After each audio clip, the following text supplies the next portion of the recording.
I was extremely honored because I managed to make a contact on Twitter with Bill Sienkiewicz, the amazing cartoonist Bill Sienkiewicz, whose work I love. And finally, I can pronounce his name. Yeah. And I made contact with him on Twitter because he was being interviewed by somebody who I knew, and he got back to me. And so I always see my chance. So I sent him a couple of messages, and he replied back to me and retweeted a couple of things I'd said about his stuff. And I just took a chance and just said, listen, I'm doing this comic, and it's kind of inspired a little bit by what you did, and you were working on Electro Assassin. Could I show it you? Would you be interested in reading it? And if you like it, would you do me a quote? He said, yeah, send it me. And then like about, a few weeks later, he came back with this quote that is now on the back of Bring the Ninja. And it was like, the fact that he read it was fantastic. The fact that he liked it. And then he then did me this amazing quote. I was, that blew me away. Huh? It's awesome. Yeah. So that's the story of Bring the Ninja.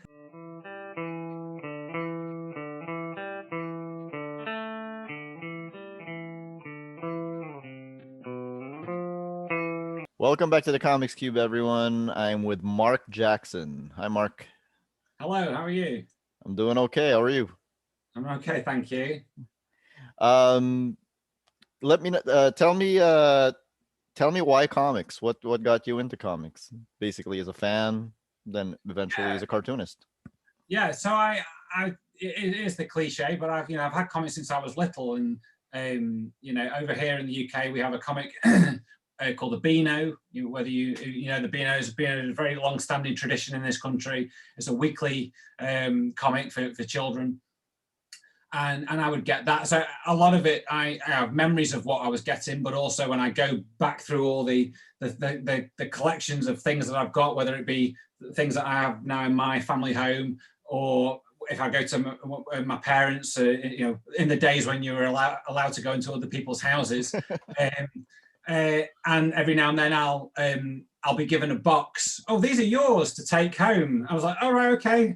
And so I see what's inside, and it's quite, it's issues of the Beano. And so I kind of started with issues of the Beano and the Dandy and a lot of the typical British weekly comics. And then just somewhere along the line, it kind of started to blend into Marvel. Marvel used to reprint. We had a Marvel UK, and basically Marvel UK initially would reprint, and I think a number of other that over the years, traditionally Marvel comics have been reprinted in the UK in various other comics, and so I used to. So there's always like a wave. So I came in the wave of kind of like the 80s when Marvel UK were putting out things like Spider-Man, but it would be a weekly issue, but you get maybe like an American monthly split into four parts. So then the weekly issue would have a quarter of a Spider-Man, a quarter of something else, and a quarter of something else. So you were getting three different things each week. It might have been a Fantastic Four, and then every now and then the Marvel UK team would put out their own stuff as well, and particularly would be putting out like Transformers comics. And then the Marvel UK Transformers comics kind of really took over, and I think Simon Furman, who still writes for IDW now, I think he was a big name at Marvel UK. He was the guy who was doing the Transformers comics. So I would be picking those up and always gravitate to the artwork that I really like. So guys like Jeff Senior, he has this really cool style, and so I was getting exposed to all these different things, and then, because I was reading Spider-Man and I'm a huge fan of Star Wars, then I was buying Marvel UK and sort of reprints of Star Wars. They didn't really used to do, because of the whole thing with Star Wars, they didn't really go off and then do their own stories. So they weren't allowed to do that. Yeah. And so they were just reprinting American comics. And then eventually, somehow I ended up in a comic shop and started connecting them with American comics. Okay. Well, I can tell you exactly when that happened, actually. I saw well, years later, I've discovered how I would have found this out, because now you think, well, I must have seen that online. But back then, there was no internet. I know, crazy to think. The editor of Marvel UK was going to be making an appearance at a comic shop in a city about 2 hours from where I lived at the time, and where I live now, actually. And so I can only imagine. So I saw I seen the advert in the comic, and then I must have said to my dad, "Can we go? Can we do this?" Or I told him about this, and spoke to my parents, and probably wore them down. And eventually they went, right, okay. And we had some family in that particular area, so maybe we tied it in with a visit as well. So it might have been a visit as well, and. So we went to this comic shop in a place called Nottingham, and called Nostalgia and Comics, and to meet this editor, just so I could, I was like 12 years old, to go to a comic shop. Spider-Man was going to be there as well, so I get to meet Spider-Man, and it was my first setting foot inside a comic shop, and I'd been buying issues of American comics from, we have like news agents, like shops where you sell newspapers and magazines and stuff like that.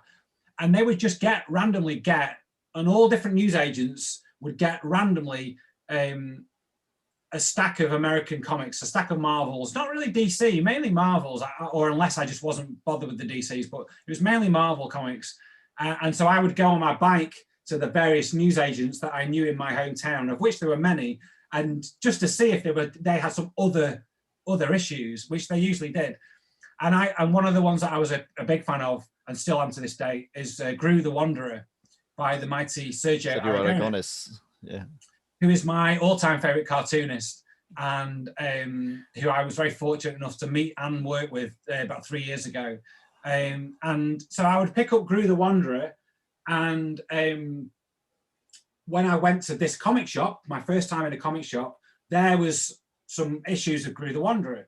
And when we went up to the till to pay, the guy behind the cash register said, "Oh, have you had this comic before?" And I said, "Yeah." My dad stood next to me. I said, "Yeah." I said, "Why?" And he went, "I don't need to give you the warning then." So my dad's suddenly like, "Hang on a sec, what is this comic you're buying?" And he said, "Is this appropriate for him?" He said, "Oh yeah, the warning is that it's funny." And I distinctly remember him saying that it's a funny comic. So but I don't need to warn you. You know it's going to be funny, so that's great. Prepare yourself. And yeah, and to this day, I love his stuff. And so that was kind of my stepping foot into a comic shop, and then sort of going from there, really. Is that what got you to start drawing, or were you already drawing before? No, I was already drawing. So at 12, I was already drawing. I don't know what particular age, but at 12, I was drawing my own comics, and I took some of my comics with me this particular time to show this editor. And he wasn't really that cool, to be honest, because he kind of looked down his nose at them. And what he should have done was look at what age I was, and but he just kind of looked. Yeah, fair enough, but he's tired. But yeah, and I was asking him, because I was kind of interested, because inside those Transformers comics, and they used to reprint G.I. Joe, but as Action Force. We didn't call it G.I. Joe over here for some reason. We called it Action Force. That's interesting, so, really? Yeah, and I really don't know why. I think maybe just because the whole GI thing, maybe they just didn't assume that children would know. Wait, didn't you guys also call the Ninja Turtles the Hero Turtles or something? Literally, as I said that to you, I was about to say that same thing. Yeah, so when Ninja Turtles came on the TV over here, it was, you guys had them for quite a while, and I'm not from America. But no, yeah. Of course, no. Yeah, sorry. So in America, they I think they'd been out for a while. Well, I know they had, I know the comics had been out for a while, but we got the cartoon around the same time as we got the film at the same time. So it was like the early 90s, like maybe 1990. And the cartoon arrived on the BBC channel we just had 2 channels. We had 4, 4. Can you believe it? We had 4 TV channels at that point. And BBC One would show like a children's kind of. We'd have like from once children got back from school, you'd have like maybe 3:45 to 5 o'clock maybe. Yeah, and there'd be children's programming, and they would always have a cartoon every day, and particularly after Christmas would tend to be when the new series would come. And so I think it was on a Monday. This new series was there was the Ninja Turtles or the Hero Turtles, but BBC back then was probably a little bit more stuffy, and so yeah, ninjas just seemed to be a little bit too aggressive. They didn't take anything out. Whether they cut any of it, I don't know. But they changed the theme tune to say Hero Turtles, but they still had all the weapons, which was bizarre. But maybe they cut some of the references out. I don't know. Yeah. So what was the theme for G.I. Joe? It was exactly the same. So it was. So they would reprint some of the issues, but for the most part, it was the same creative team who I mentioned, Simon Furman and Jeff Senior, who were doing the Transformers. They were like the golden boys at Marvel UK, and so they did Action Force, and so basically it was. Oh, that's my phone ringing. I'll have to put that on there. But basically, they had to. They did. They were doing this for Transformers as well as running the strips, the American strips, but more often I think for G.I. Joe they were doing all new material, and so it was the same characters. It was Snake Eyes. It was everybody. It was all the characters. Same kind of setup. You know, everything's getting blown up. People are fighting, guns. You know, bullets. But it was called Action Force. Yeah. Oh well. Okay. Yeah. I can't remember what your question was. So when you started drawing, were you trying to emulate anyone in particular? Yeah. So going back quickly, yeah. So that was it. I went off off again. So I would buy these comics, and inside Transformers and Action Force. Here we go. This is what I remember now. Was a little strip cartoon that was very cartoony, which I really gravitated towards because that was how I was drawing, how I saw myself. And it was by a cartoonist called Lou Stringer, who actually, if you can see this picture here, and so I would always read Lou's little 4-panel strip. He had one in Transformers called Robo Capers, in your sort of typical. I can't think which in Action Force. He had Combat Colin. And then he had Macho Man, which is the superhero one. Must have appeared in one of the superhero comics, but the ones I currently have at my house don't have any of those in, so I'm not sure which one that was. And so when I went to see to the comic shop and see this editor, I wanted to ask him how does Lou. How did that come about? How did Lou? Because Lou's stuff obviously looked totally different than everything else that was in that comic. And he just said, Lou had approached me and sent me some samples, and then we liked them, and he came up with some ideas, and then we just do them like that. And so that fascinated me because, and again with Groovy the Wanderer, it was how I saw myself drawing, or how I thought my drawings were going to be, where I was aiming for. These guys were doing that, and they were in Marvel Comics. So it's like, well, right, okay, how does that work? How does that happen? To this day, that's probably still eluded me. But I do now get to work in comics in many other ways. You realize that you don't have to be working for Marvel. And sadly, the British comic scene, in terms of creators, it's thriving. In terms of regular titles that get put out on the newsagents, that scene is just not there anymore. The children's comics market just isn't there the same way. The Beano still gets published, but and there's another comic called The Phoenix, but there's not literally a row of comics that you can go, oh, I'll have that one, or I'll have that one. You're a little bit limited. If it was different, I think there would be more opportunities for me to at least pitch to them. And I've got to believe that there would be more chances that I would be doing more regular work. I've done some stuff for the Beano, which is amazing. I did. How'd that feel? Oh, that was incredible. And it's the cliche of going back to your 12-year-old self and going, you are going to be in the Beano, and you'd be like, what? How does that? Because I know how it happened, but still, it doesn't register. It's such a weird thing to think. I was sorting out some old copies that I've got to give to a friend's son for him to enjoy them, and I'm looking at it thinking, I've been in this comic. This is crazy, So yeah, I got to create 2 characters for them, which was really cool. Surreal? Was it surreal? It really was. That first time seeing them printed in the comic was, it was a great feeling. And it happened. I kind of came back to this. In March it'll be 11 years, and started to sort of be interested in comics in general. Again, I had a bit of time away from them really, and came back to slowly. They were creeping back, and I felt a bit alienated. Yeah, I didn't really know a common story. Yeah, I didn't really know what then was out there, and so then I was kind of trying to latch onto something that seemed familiar, and it was all a little bit unfamiliar.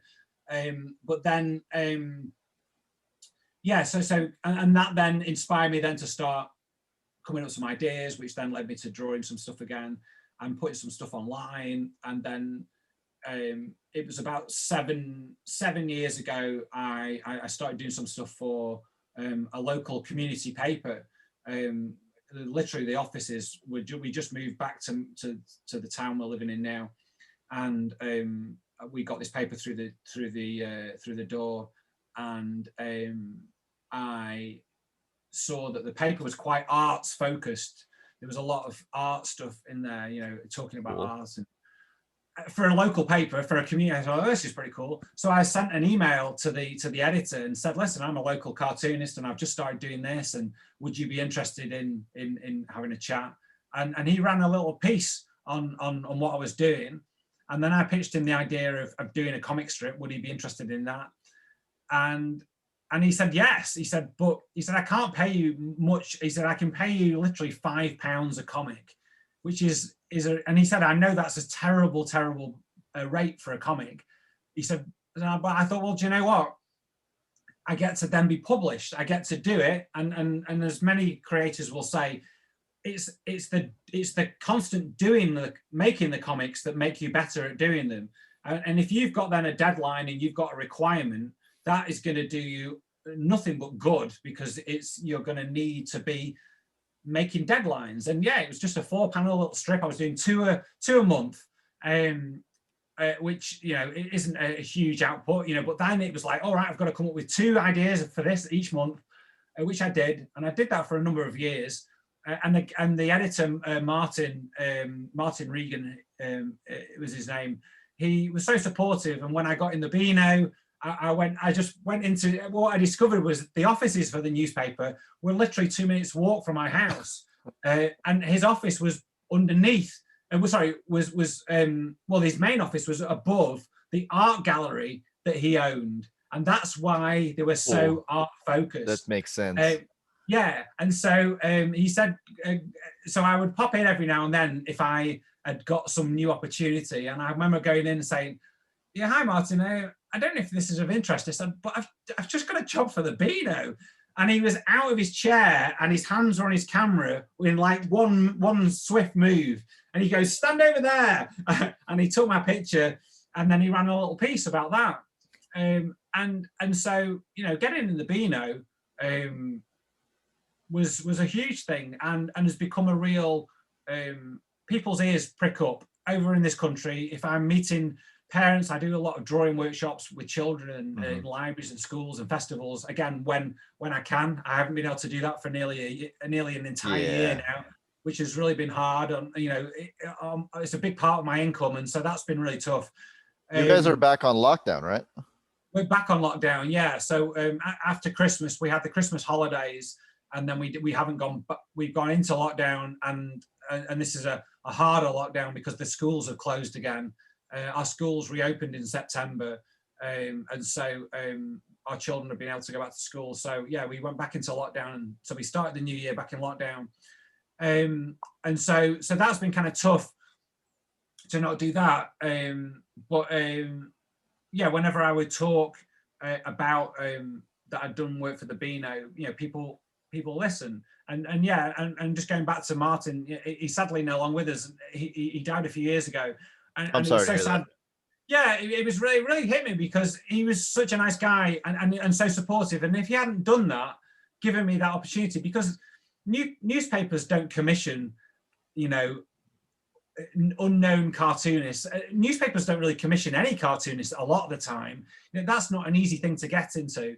And so the fact that he was paying me to do that, it put some worth, some value on what I was doing. And it gave me a really good discipline, and it gave me a bank of comics that I could then send to other people and go, I've done this. So then they can see how I can handle, strip to strip.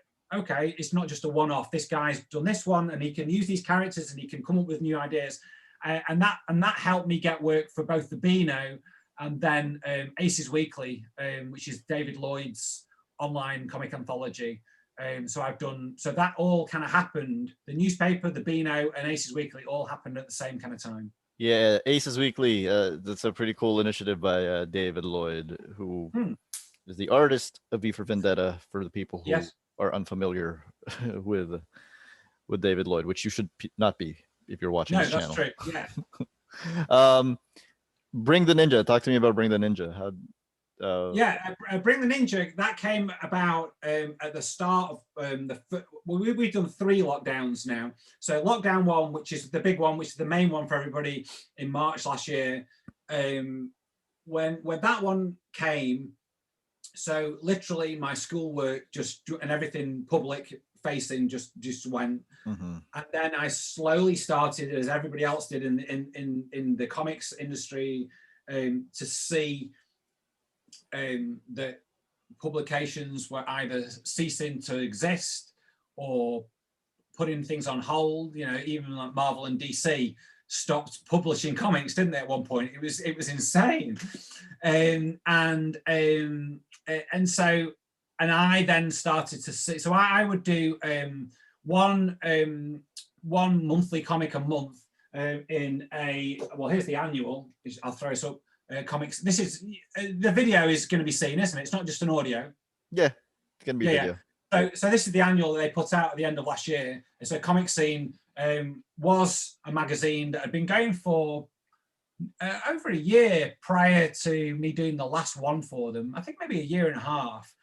And I've done a comic called Wacko Man, which is this goofy kind of superhero. I'm a huge fan of Adam West's Batman, Adam West and Burt Ward. And so it was kind of based around my love of that and wanting just to do a ridiculous superhero. So I'm just trying to find where it is in here while I'm talking. And still the best live action adaptation of Batman. It's my favorite Batman. If that isn't your favorite Batman, then you don't know Batman, in my opinion. I love that show. And Adam West, what he did was great. And so so I did a monthly comic. It's called Wacko Man, and I'm just trying to find. Here we go. So I'll just throw it up there. So that's Wacko Man there. He's kind of this goofy kind of hero, and I just handed in my one for the March issue, and then I said, what's going on, because I think this is just as the lockdown hit. And he said, let's just see. And he said, I don't think we're going to be publishing anything next month.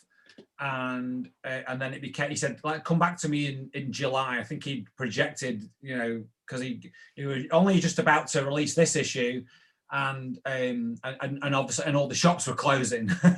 So there was nowhere you could get it online, but there was, the shops were a big thing that they pushed to get it in stores, and suddenly all the stores had closed.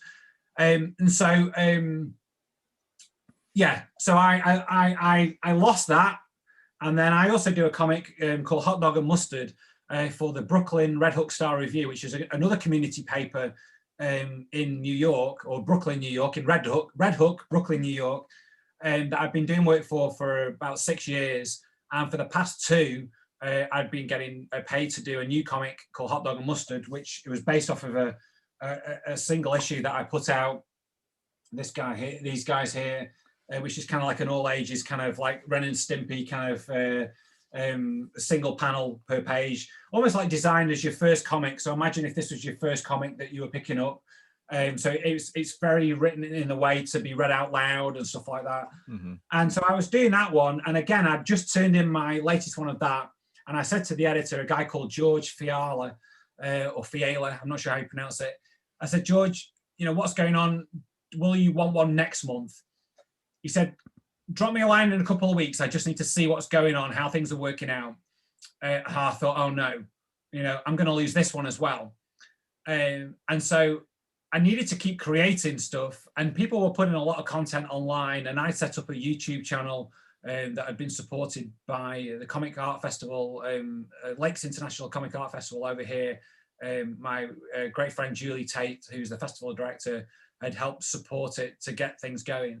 So I've been doing that, but I needed to keep making comics, and I'd been so used to doing these monthly comics, and suddenly I was like faced with not doing that. But as a creator, you can't stop, I couldn't stop creating. So I had this idea for Bring the Ninja, which had come from, and this connects up to our first conversations. I know we had a little chat off camera before, so I can't remember whether it was part of that or part of our first chat, of watching the Cartoonist Kayfabe guys talking about, with Tom Sholey, talking about Ninja Turtles. They'd done it was 30, I think it was 30 years of Ninja Turtles last year. So they did a show about that. Was it? Oh, wow. Yeah, it was an anniversary. It was an anniversary. It must have been, yeah, because it was 30 years of the film, since the film came out. The film, yeah. Oh, wow. Yeah, I know, crazy. And so they kind of went through the whole thing again, the whole history of comics to the TV to the film. And so that inspired me because I love the show, I love the characters, but also because of the self-publishing side. And then I went then and started watching their other shows. There was one about The Dark Knight Returns. I'm a big fan of Frank Miller's stuff, and The Dark Knight Returns, and buying that when it first came out, or buying the first issue I got was the where is it? I know I've just put it back on my shelf because it had been out the whole time while I've been making comics this past year. So the first issue I picked up was issue 4. And I was 12 and it just blew my mind. I didn't know what was going on, but I just loved the artwork. It was my first real experience of Frank Miller. And so I got the Turtles, Dark Knight Returns, and then Jim Rugg from Cartoonist Kayfabe was talking about Street Angel, which was a new character to me. So the ninjas were ninjas this, and superheroes, and dark, and Ninja Turtles. And I just came up with, I thought, I've not done a ninja thing. I've not done, ninjas was such a big thing. And then Ed Piskor had started putting on his Instagram little photos that he was rereading the Frank Miller, Klaus Janson run on Daredevil from the early 80s, which early 80s, I wasn't picking up Marvel comics in the like 80, 81. That wasn't what I was getting. And those comics hadn't been reprinted, to my mind, in Marvel UK comics. So I didn't get a chance to see those, but they were very familiar to me. I love Klaus Janson. He did an issue of Star Wars, a Star Wars annual that got serialized over here in a Spider-Man comic. And I just loved his style. I still love his style. And it was very distinct and very different. And so so Ed Piskor started tweeting these pictures of Daredevil with the ninjas, and it was just loving all the flat colors, and it was just great. And it made me come up with this idea, Bring the Ninja, which I did this little scribble for and outlined it. And my plan was to do a very fast mini comic that was just like 8 pages or 12 pages that I could put out black and white, maybe with like a zine style, so like with just like printed on a colored cover stock or something like that. And it was just very sort of like this random little story that came in. That my hook was, it would come in. It was one of 100 issue limited series, and the only issue that I was doing was the last issue. And so I kind of roughly laid that out, and then the lockdown came, and I didn't end up doing it. But I still had this idea, so I thought, right, go back to this idea, rework it, and do it as an Instagram comic, like a swipe across Instagram comic that you can put out. Everyone's putting content out for free online for the lockdown for people to enjoy. So do that. Do it for you. For me, it will be me working regularly, doing a weekly comic, coming up with ideas and keeping my hand in until the comics come back, the paying work comes back. I can use Ko-fi, which is a platform I've been using to generate revenue. If I promote it and say, if you like this comic, you can support me on Ko-fi, and then I'll do however many of these that I can come up with, and I'll keep it going. I'll, using the cliffhangers and all this kind of thing. And then I did that. I launched that in April, and then did that for 3.5 months, and then ended up with, okay, I'm getting enough here, because I always think, get enough for a how book. How many do I need to get what I would feel would be enough pages that I could get away with charging this amount of money for, and people would pay. And I haven't got the time, or I haven't got the patience to be aiming for big thick books. I just want to get the issues out. As soon as I've got enough, I go, right, let's get that out. And so I suddenly thought, right, if I can get 15 done, I'm going to have enough content here for my to do like a 12-pager. And so I wrapped it up with 15 with a cliffhanger, and then in July put out this issue. Yep. So this collects together the so it's done in it's black and white with a lot of half-tone patterns and kind of thing, and the humor's kind of like black comedy, a little bit of darkness to it. Again, it connects up with what we talked about with what Tom and John Barber were doing on Transformers versus G.I. Joe.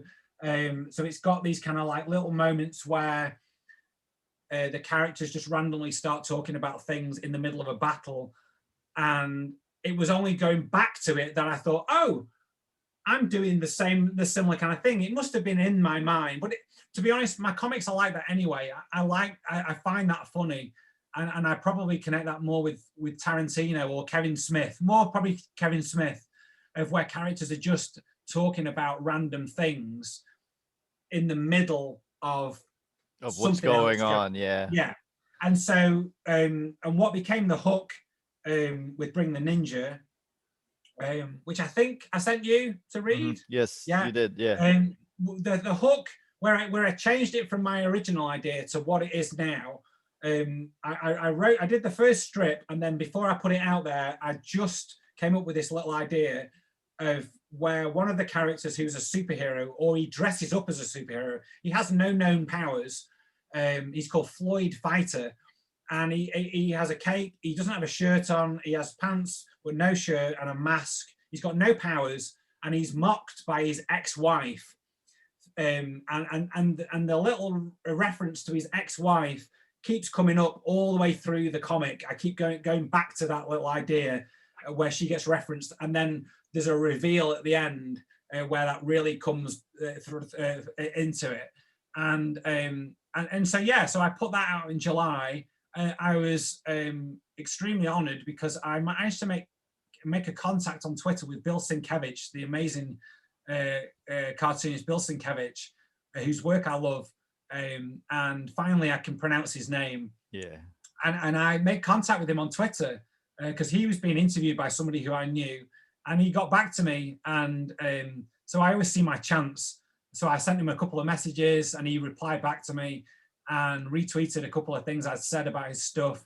And I just took a chance and just said, listen, I'm doing this comic, and it's kind of inspired a little bit by what you did. And, you were working on Electro Assassin.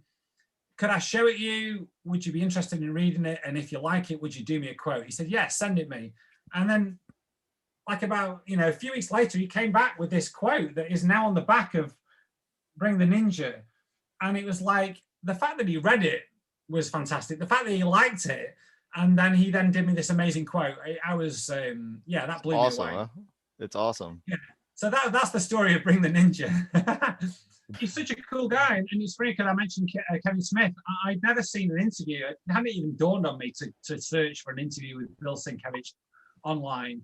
But I started, because of Cartoons K-Pop, I started watching more videos about comic artists. That kind of came from there, and then I discovered other, then you discover channels like yours as well, and and how many people are out there interviewing comic creators. And so if you like a certain creator, you can find like a wealth of interviews with them on multiple channels, multiple shows. And Kevin Smith had him on his show in person at the end of last year. I watched it Christmas sort of 2019.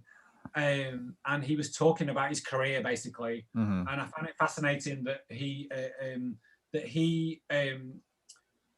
all his painted covers that he did for Marvel, that Marvel hadn't got a page rate for doing any painted work, which obviously took longer, but they had no page rate. But he wanted to do his comics that way.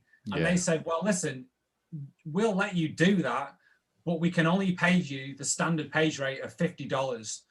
And rather than him go, I'm not doing that, he thought, well, if I do it, I get a chance to do it.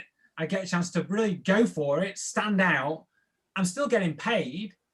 And so he took that money and did it. And that really inspired me as well, because you just think, there is a certain level where somebody is undervaluing your work and the amount they're offering you is too low.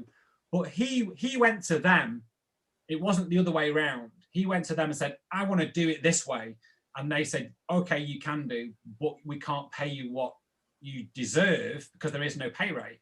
But he just thought, well, I'm going to do it, because then that work that he's done is held in such high regard now that it definitely will have played a lot of roles in him getting other work. Because then at some point he must have then got paid what he really he deserved to get paid for that. But and he's such a nice guy from what I can see in the interviews I've seen. He is, He's a really nice guy. He really a really is. cool guy. And he read my comic. He could have quite easily read it or just said he read it and just gone, because I've had that where you can tell people go, it's great, and they've just skimmed through it, and I understand that, they're busy, but he read it and then gave me this great quote. And anytime I tweeted about it and I thanked him for it, he retweeted it, and then he did a few other tweets, standalone tweets, and I sold comics because of that. So he knows that I'm grateful. But Bill, if you're watching, thank you. Talk to me about Magnum PI. Why Magnum PI? I remember this show from my childhood. Yeah, so Magnum PI, why not Magnum PI? That's what I say. I've always been a big fan of Magnum PI. It was my show from the 80s. That and the A-Team, were kind of like sort of on a level. And then 2019, December, and I know the date, and I'll tell you why in a minute, but December the 10th, 10th or 11th, Sean Phillips, cartoonist Sean Phillips, who I had a chance to meet and hang out with quite a few times now, because he's connected with the Lakes Comic Art Festival I mentioned before. Every year I go there, I get a chance to chat to Sean more, and I've seen him at other events, and he's bought me a beer, and he's a really nice guy, and he's been working in comics since he was 15, and I think that's right. And he posted on that particular date this beautiful painting of Tom Selleck as Magnum PI, and I tweeted back to him and said, this makes me want to make my Magnum PI comic. That wasn't a thing. It was just me saying that to him. And he said, do it. So I thought, okay, I'm going to do it. I'm going to make a Magnum PI comic. That'll be fun. And so I kind of scribbled out, similar to the way I do in Bring the Ninja, this little idea. I thought I'll just do it as a mini comic. And at the start of last year, so before everything went wrong, I spent the first couple of weeks of the year, when it's always a little bit quieter, working on this little 8-page Magnum comic. that is here. Well, it originally looked like this. I did it in black and white so I could get it a little bit quicker, just with red, the red of the Ferrari or his Hawaiian shirt as my little spot color. And it was this little idea that I came up with. Magnum's lost his Ferrari. He finds his Ferrari. He discovers some skimpy underwear in there in the car, and they go off on a little bit of skimpy underwear and a fully clothed lady who very much tells him, "Those are don't get any ideas, pal. These are not my underwear." And then the pair of them kind of go off on a little short adventure to find out whose underpants they actually are, you know. And my plan was, so at the end of it, I put a "to be continued" at the end. So this is the back, you know, "to be continued." But there was not going to be another one. I just thought that was funny. I'm just going to end it. I'm just going to do it's a little mini comic, and it's just me getting it out of my system. And I did an article on a website called Bleeding Cool about the fact that I was doing it, and mentioned everything I just said to you then about Sean and you know the Magnum elements and where that came from, and with a couple of maybe a preview page or the cover in one page. And I was only going to have 25 copies printed. I usually do short runs anyway, just to test it out. You know, I've not got that much notoriety that I can risk. You know, I've got a young family. We don't, you know, it's like whatever we put out there. Let's just see when we're spending money. Let's just see what happens. So I have 25 copies, and this article went live on Bleeding Cool. And when the Americans woke up, suddenly if you have Etsy on your telephone, my wife has it on her telephone, so she runs all my store and photographs everything and does all that. My wife Jane, amazing job, and she does. And so she has the app on her phone, and when you make a sale on Etsy, it's really cool. It's like a little cash register sound. And suddenly I got a sale, and I was like, oh, I wonder if the article's gone live. And then I got another one, and then I went to it, and the article's gone live. And then it kept ringing throughout the evening, to the point that it was sending me around the bend, because it was like, oh my God, this is crazy. What's going to? Because it ended up selling out on pre-orders before it had actually come out. So I had to double the print run, and then by the time I'd actually come to do it, I think I tripled the print run. Or maybe I'd done 100 copies. I can't remember. But they all just consistently went. They just sold, and that was incredible. The first time that had ever happened to me ever. And crazy. People just went crazy for it. You know, you've got this nostalgia element, and maybe they liked the artwork, they liked how it looked, and you know, the article maybe connected with them, how I was putting it across. You know, I'm very passionate about what I do, and maybe that came across. And I'm just going to put my light on. It's going to ruin your interview halfway through because suddenly the light's going to go on. But is that better or worse? I don't know. Okay. So yeah, so I did that, and then it just kept consistently selling. And then the lockdown came, and you know, and as I said, you know, the magazine, that wasn't coming back. I wasn't doing that anymore. That wasn't happening. I did the one-off comic for the annual later in the year, but the magazine stopped publishing. Luckily, the newspaper in New York, he came back to me and said, we're going to carry on. For the first week, the first month that we came back, he said, I'm not going to be able to pay you the full amount that I usually pay. And he pays well, which is really cool. You know, he pays me a really good rate for that. It turned out in the exchange rate, it wasn't really that much less than I usually get. So, and he was really good because it's a community paper and it's not his main business. He could have said, listen, Mark, can we just miss a month here? But he carried on. So I got that back, but I thought I need to fill in some lost income more. I need to fill that gap more here.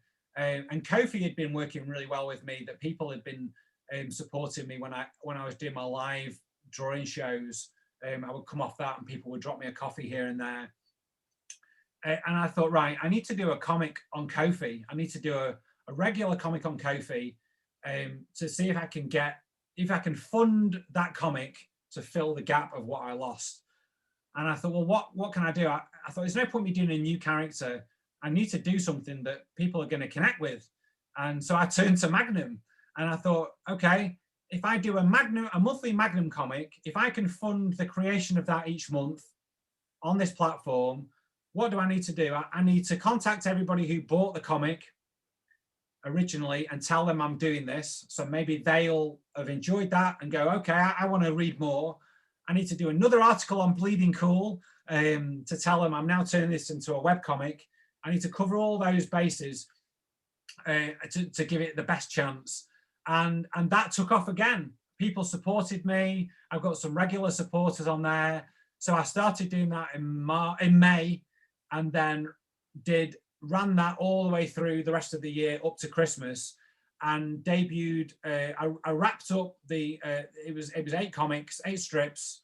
I wrapped up the storyline and released it a year to the date on the 10th of December when Sean posted his image, because it turned out that that date was significant, because it was the year, the date when it aired for the first time in the US. Okay. And last year, when I wrapped it up, it was 40 years of Magnum PI. So I put out the last one in the run on the anniversary of 40 years of the best mustache in the business. Some would argue Burt Reynolds, but Burt wasn't TV. Burt was film. Tom Selleck was TV. And so I put that out online then, and also had accumulated the 8 comics to then put out the collected edition just before Christmas. So this is slightly different. These were all full color. Yep. Sort of done in your kind of Sunday comics kind of style. So that they're all self-contained, but then they carry on, and it kind of runs, along the similar themes as the comic strip, but it goes off on another adventure. This one involves all the gang from the TV show as well. So TC and Rick Higgins is in it, and also an octopus, which it was my little addition to the Magnum. Because in comics you can do anything. That was the great thing. So I kind of saw this. And so we connect this now with Tom Sholey, because I sent this to Tom, and Tom gave me a quote for the back as well, which is really cool. Very cool. And that connects with, I saw this as, imagine if the TV show had stopped, but then someone thought, similar to the way that they did with Mr. T and the A-Team, let's make a Saturday morning cartoon show about Magnum PI. And that's how I saw it. A lot of my comics are more influenced by cartoons, I suppose, in the way that I pace them as well. I kind of pace them in a cartoon show kind of way, I think. So I imagine this was almost like the comic book adaptation of the Saturday morning cartoon show. When I was looking through your stuff, I realized I was saying your work reminds me of something, but I can't quite place my finger on it. Okay.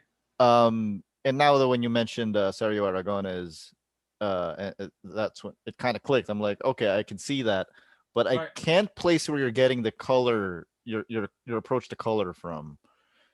My approach to color, I just love flat colors, and I just love that kind of style, the way that comics were colored.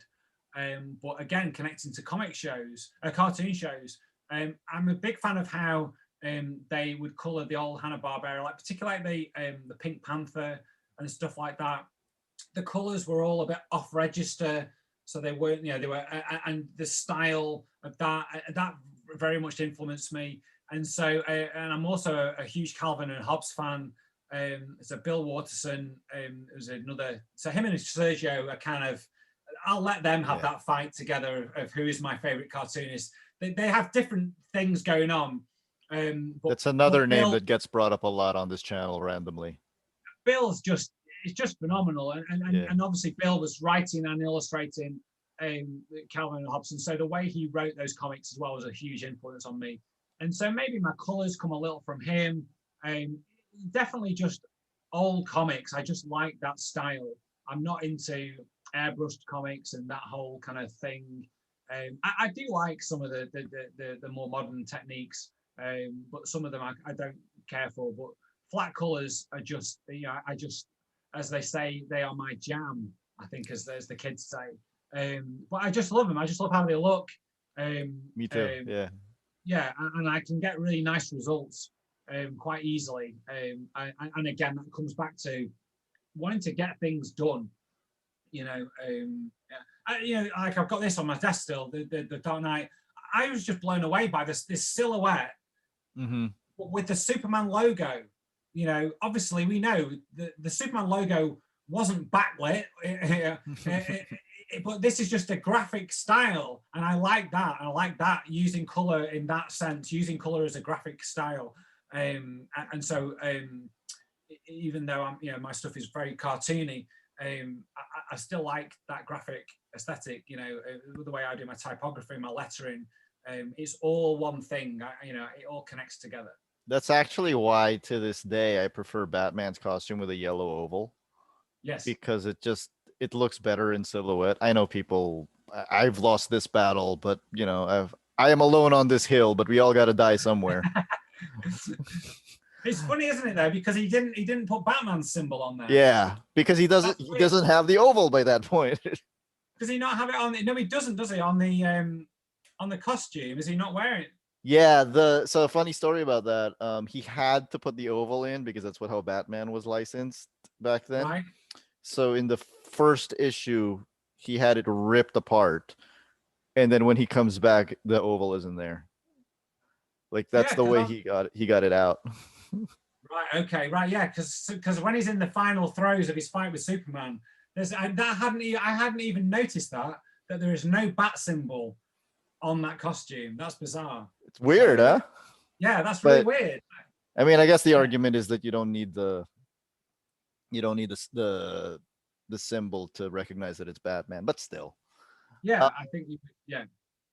Yeah, and finally, tell me about Spookids. Okay, yeah. So Spookids is my latest comic that I put it out my plan was to do a 4-issue series that I launched at a comic festival called Thought Bubble over here in the UK in 2019, and I was going to do a 4-issue series, and then when everything went wrong last year with the pesky pandemic, as we should call it, my focus really switched to doing the comic strips, as I've said in here, with the Magnum and the Bring Ninja. And what I realized was that not only was easier for me because you're just doing these little bite size, whether it be a strip or a half page, doing a big sprawling comic series just wasn't something I could really focus on. I'm trying to generate work, and again, a young family, we're all at home. I couldn't focus on it, and I couldn't focus on it anyway. And if I'm honest to you, I was struggling to focus on the idea. I kind of started doing it. I wanted to do something a little bit different. And in hindsight, I hadn't really thought it through. And I think what I'd done, it didn't connect with how I was making comics. And some would say, well, that's cool. You can do that. And it was still a good issue. But it wasn't how I saw it coming out, to be honest. It was always something that was nagging me about it. And so I kind of put it to one side. And I'd done this once before with a series. And I promised some people who had bought it, I won't be doing this time. There will be 4 issues, and I have apologized to those people because I have had to say on record, there's not going to be any more. I'm so sorry. But after doing Magnum each month and then doing Bring the Ninja, I realized that my skill lies more in the comic strips that I can then collect as comic books. I've done some of the comic books. I did a standalone thing called Grow a Pair, which is this one here.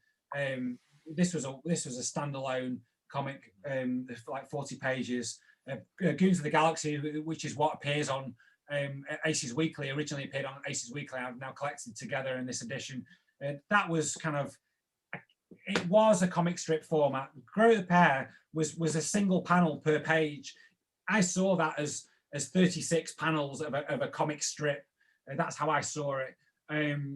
Spookids, the original one, wasn't like that, and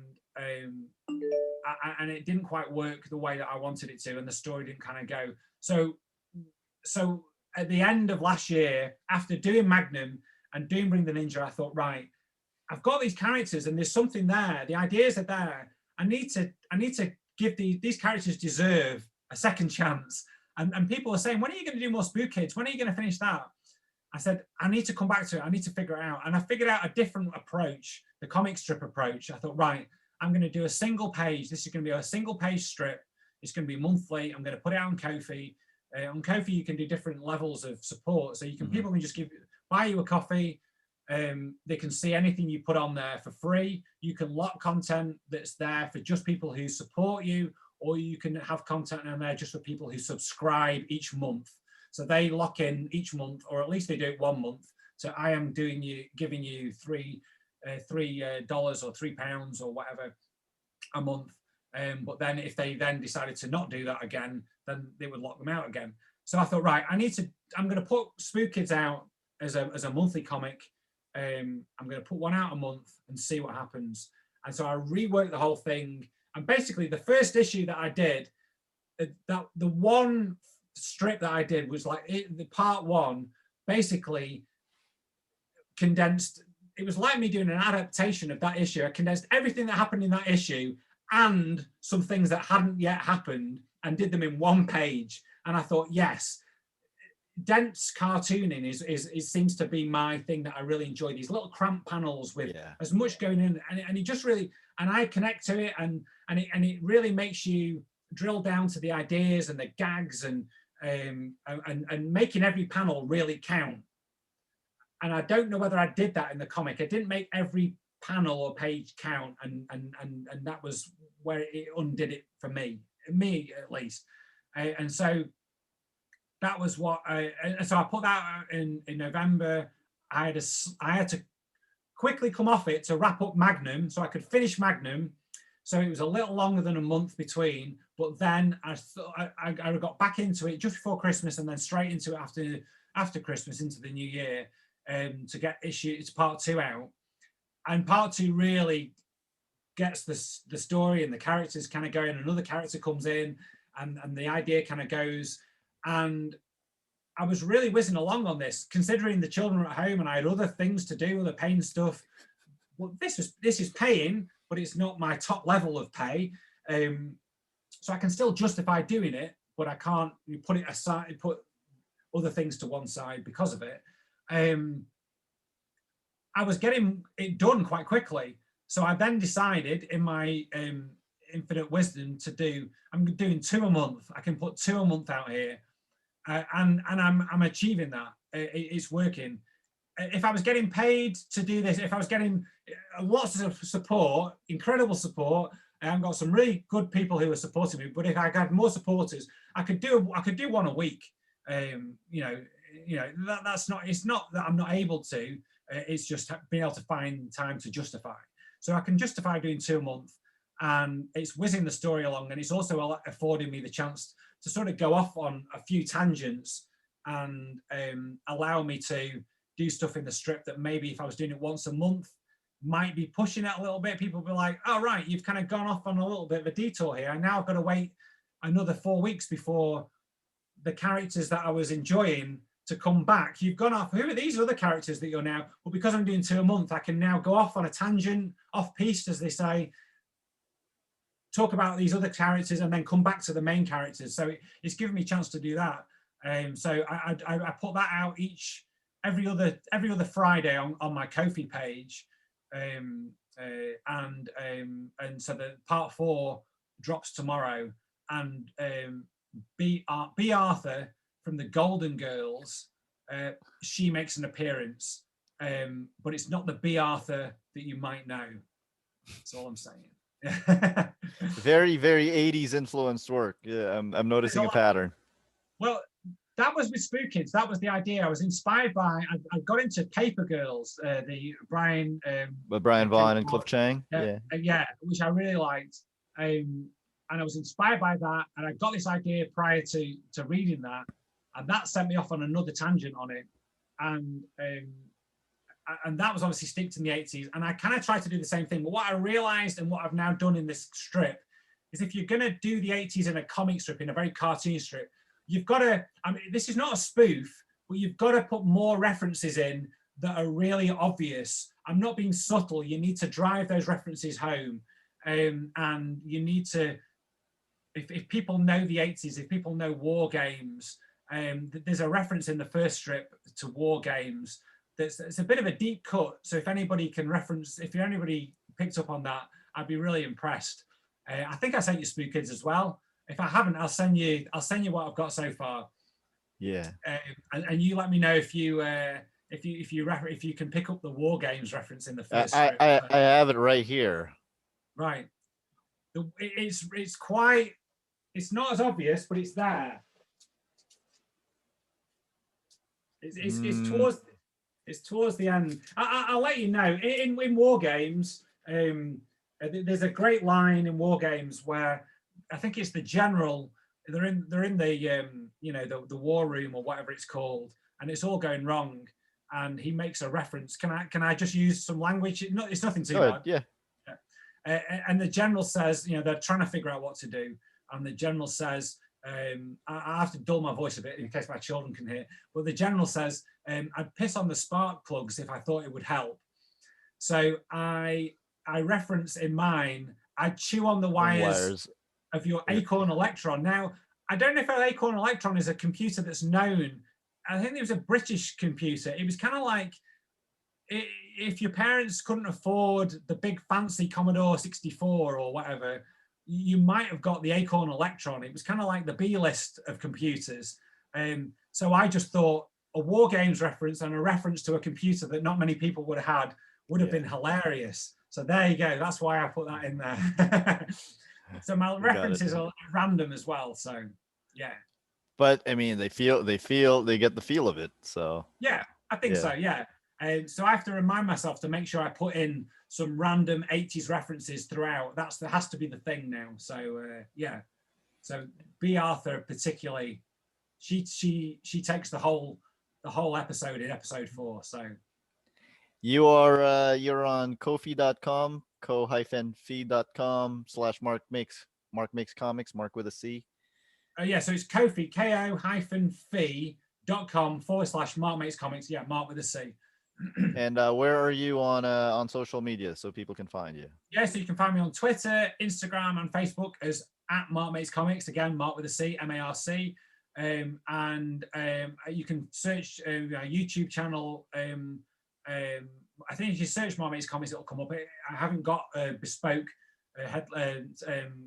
channel name. And also my website where you can buy my comics is marcmakescomics.co.uk. Awesome. Thank you, Marc Jackson. My pleasure. Thank you.